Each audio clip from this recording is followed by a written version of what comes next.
ಶಿವಲಿಂಗನ ಶಾನ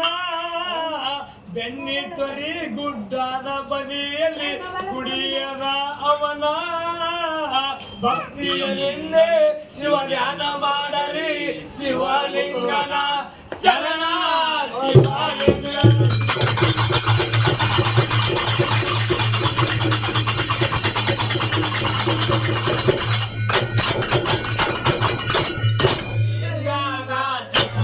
ಮಾಯೇ